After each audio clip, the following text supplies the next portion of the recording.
మీ అందరికీ తెలుసు ఒక ఆఫీసర్స్ కమిటీ ఉంది. ఈ ఆఫీసర్స్ కమిటీ అంటే పిఆర్సీ రికమెండేషన్స్లో ఆలోచన చేసేసి గవర్నమెంట్కి వాళ్ళు రిపోర్ట్ ఇస్తున్నారు. అది ఆఫీసర్స్ కమిటీకి మీటింగ్ జరిగింది. ఆ మీటింగ్లో 3 మీటింగ్ జరిగింది. దాని తర్వాత ఒకసారి యూనియన్స్తో దీంట్లో సలహా మషవరా జరిగింది. అండ్ ఇప్పుడు ఈ ఆఫీసర్స్ కమిటీ ఇప్పుడు మేమందరూ పోయి గౌరవనీయులు ఆదరణీయ మా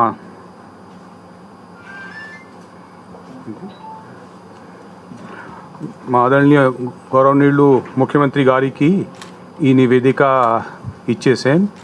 ఇప్పుడు మా ముఖ్యమంత్రి గారు వెంటనే దీంట్లో నిర్ణయం తీసుకొని బహుశా నెక్స్ట్ 72 అవర్స్లో నిర్ణయం తీసుకొని మీ అందరికీ చెప్తారు. మొట్టమొదటి సుమారు 11 రికమెండేషన్స్ మేము రికమెండ్ చేసి యాక్సెప్ట్ చేయాలి. 5 రికమెండేషన్స్ యాక్సెప్ట్ చేయాలి with modifications and 2 recommendations accept చేయక్కర్లేవు. మేము ఎలా చేసాం, మేము సినారియోస్ డెవలప్ చేసాం. సుమారు 7 సినారియోస్. ఫస్ట్ సినారియోలో 11 PRC recommendations with fitment of 23%, సుమారు 11,557 crores అదనపు భారం అవుతుంది ప్రభుత్వంలో. 11 పిఆర్సీ విత్ ఫిట్మెంట్ ఆఫ్ 27%, సుమారు 13,422 అదనపు భారం అవుతుంది. 11 PRC recommendation with fitment of 14%, అదే ఎందుకు అది central pay commission 7 central pay commission మా అందరు ఐఏఎస్కి అదే ఇచ్చింది. అదే 9,150 crores భారం అవుతుంది. 11 PRC with fitment of 23%, additional pension additional హెచ్ఆర్ఏకి అవుతుంది 10,211 crores పర్ ఇయర్ భారం అవుతుంది. 11 PRC recommendation fitment of 23.5%, 10,773 crores భారం అవుతుంది. 11 PRC with fitment of 27 HRA plus additional pension 11,413 crores భారం అవుతుంది. 11 PRC recommendation fitment of 30% HRA and additional quantum pension as per 7 CPC central pay commission సుమారు 12,736 భారం అవుతుంది. సుమారు ప్రభుత్వంకి ఎనీవేర్ 8,000 to 10,000 crores భారం అవుతుంది ఏదో ఆప్షన్ తీసుకుంటే. ఇది అంతా ఆలోచన చేసేసి మేము ఫిట్మెంట్ అంటే CPC central pay commission IAS IPS ఆఫీసర్స్కి అదే ఫిట్మెంట్ ఇచ్చారు, అదే నేను రికమెండ్ చేశాను. తర్వాత మీ అందరికీ తెలుసు ఇంటరిమ్ రిలీఫ్ సుమారు 16,000 కోట్లు ఇచ్చాం. అండ్ దాంతోపాటు ఇప్పుడు డిఏ కూడా ఇవ్వాలి. దెన్ ఈ రిపోర్ట్ ఉంది. ఈ రిపోర్ట్ ఈ మీటింగ్ ఈ ప్రెస్ మీట్ అయిన 6 గంటల్లో ఇది అప్లోడ్ చేస్తాం ఫైనాన్స్ వెబ్సైట్లో ఈ రిపోర్ట్. తర్వాత ఇది ఫిజికల్ కాపీస్ అందరు యూనియన్ అండ్ అసోసియేషన్ ప్రెసిడెంట్స్ కూడా ఒక ఫిజికల్ కాపీ ఫైనాన్స్ వాళ్ళు ఇస్తారు. విలేజ్ అండ్ వార్డ్ సెక్రటరియట్ కూడా దీంట్లో ఇంక్లూడ్ చేసాం, ముందు దాంట్లో లేదు. హోమ్ గార్డ్స్ కూడా ఇంక్లూడ్ చేసాం. దెన్ అదర్ వెల్ఫేర్ మెజర్స్ కూడా దాంట్లో అన్నీ పెట్టేసాం. Out sourcing and contract employees కూడా దీంట్లో పెట్టేసాం. అదర్ స్టేట్స్తో కూడా కంపేర్ చేసాం. అదర్ స్టేట్స్లో మీ అందరు చెప్పాలి అంటే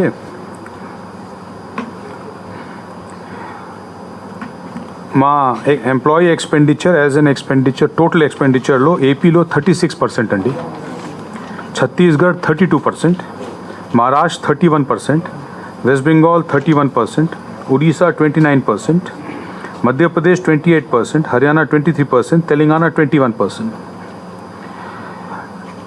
తర్వాత మీకు అందరు తెలుసు అది ఐఆర్ 27% మా ప్రభుత్వం పవర్లో వచ్చిన తర్వాత ఇచ్చింది. తర్వాత ఇంక్రీజ్ ఇన్ హెచ్ఆర్ ఎక్స్పెండిచర్ 18-19 నుంచి 19-20, 19-20 నుంచి 20-21 ఇస్ అరౌండ్ 111%.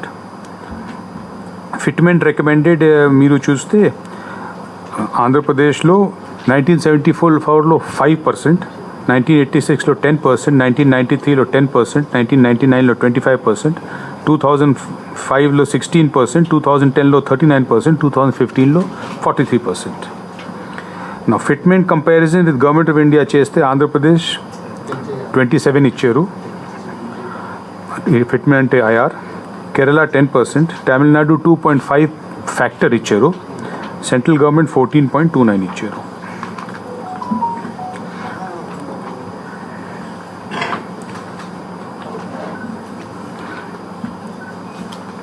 ఇది ఇంప్లిమెంటేషన్ మీ అందరికీ తెలుసు 2018 నుంచి అవుతుంది. తర్వాత ఇంకా recommendation medical benefits, leave benefits, దాంట్లో స్పెషల్ పేస్ ఇదంతా మేము రికమెండ్ చేసాం. Work charge establishment, automatic advancement scheme.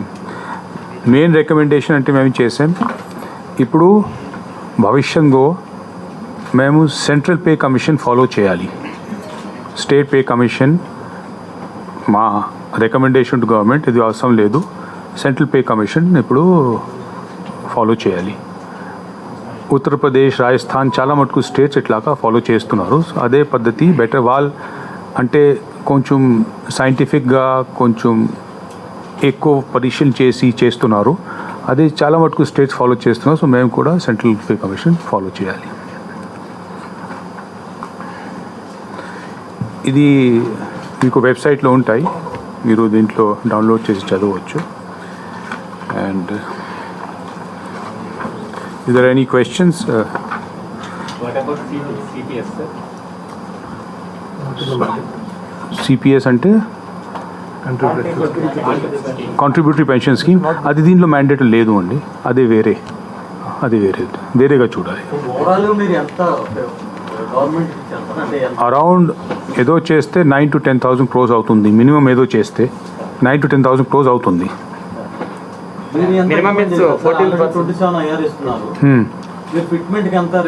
ఇప్పుడు మా గవర్నర్ సీఎం గారు దీనిలో నిర్ణయం చేస్తారు.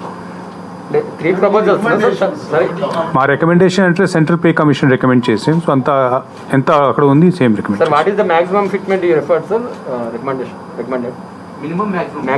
There is no minimum maximum. ఒక నంబర్ సెంట్రల్ పే కమిషన్లో ఎంత ఉంది అంతవరకు రికమెండ్ చేసాం. One number only, no minimum maximum. మాట్లాడారు, మా కమిటీ మాట్లాడారు. ఉద్యోగ సంఘాలతో కూడా అధికారుల కమిటీ అవును, వాళ్ళు కూడా పిఆర్సీ ఫిట్మెంట్ విషయంలో రకరకాల ఫిగర్స్ చెప్పారు. అవునండి. వాటిని ఏమన్నా మీరు పరిగణలోకి తీసుకున్నారా? అవునండి, తప్పకుండా కన్సిడర్ చేశారా సార్? కన్సిడర్ చేసాం. ఎస్ అన్నీ కన్సిడర్ ఎగ్జామ్స్ ఇక్కడ ఎగ్జామిన్ చేసాం. పూర్తిగా స్టేట్స్లో ఎగ్జామిన్ చేసాం, సెంట్రల్ ఎగ్జామిన్ చేసాం, పోయిన 30 సంవత్సరం ఎగ్జామిన్ చేసాం, ఫ్యూచర్గా ఎలా పోవాలి అది ఎగ్జామిన్ చేసాం, అంతా ఎగ్జామిన్ చేసాం. అందులో సినేరియోస్ కదా, ఈ సినేరియో అంటే ఫుల్ ఎగ్జామినేషన్. ఇది అవుతుంది, ఏమవుతుంది, అది అవుతుంది, ఏమవుతుంది, అదే అవుతుంది, అదే సినేరియో ఎగ్జామినేషన్ చేసాం. అవునండి. అవునండి. 71% డిమాండ్స్లో కొంత డిమాండ్ సిపిసిలో అవుతుంది, మా పిఆర్సీలో అవుతుంది. కొన్ని డిమాండ్ జేఎస్సీ ఉన్నాయి కదా, చాలా మటుకు జేఎస్సీలో ఉన్నాయి. డిపార్ట్మెంట్ జేఎస్సీ నడుస్తున్నాయి, డిస్ట్రిక్ట్ జేఎస్సీ నడుస్తున్నాయి. దాంట్లో అన్నీ కలిపి పూర్తిగా అయిపోతుంది, అవుతుంది. ఇప్పుడు నడుస్తుంది డిపార్ట్మెంట్ జాయింట్ స్టాఫ్ కౌన్సిల్ నడుస్తుంది, డిస్ట్రిక్ట్ జేఎస్సీ నడుస్తుంది, పిఆర్సీ స్మాల్ పార్ట్, చిన్న పార్ట్, 71కి స్మాల్ పార్ట్. సార్ మళ్ళీ ఎంప్లాయీస్ సీనియర్స్తో ఏమైనా డిస్కషన్స్ ఉంటాయో ఈ రిపోర్ట్ మీద? డైరెక్ట్ అనౌన్స్మెంట్ ఉంటుందా? ఇప్పుడు అంటే ప్రభుత్వం అది మా రిపోర్ట్ ఇచ్చి ప్రభుత్వం నిర్ణయం చేయాలి. దాని గురించి నేను చెప్తాను, ప్రభుత్వం చేయాలి. అవునండి, చాలా మటుకు దీనిలో అన్నీ ఉన్నాయి. మీరు చదివితే చాలా మటుకు దీంట్లో మీరు చదివితే నియర్లీ అంతా రెలివెంట్ పోర్షన్ ఉన్నాయి. అవునండి. డిఏ అంటే డిఏ ఎప్పుడు పాత జీతాల్లో యాడ్ అవుతుంది, కొత్త జీతాలు స్కేల్ ఫిక్స్ చేస్తే యాడ్ అవుతుంది. డిఏ అంటే వేరే విషయం, దీనిలో రాదు. పాత డిఏ యాడ్ అవుతుంది అంతే వరకు.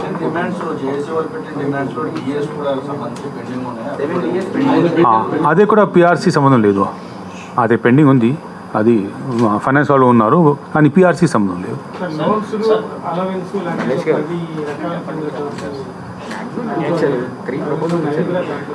లోన్స్ అడ్వాన్స్ ఉంది, ఉన్నాయి మీరు చూస్తే అంతా ఉన్నాయి.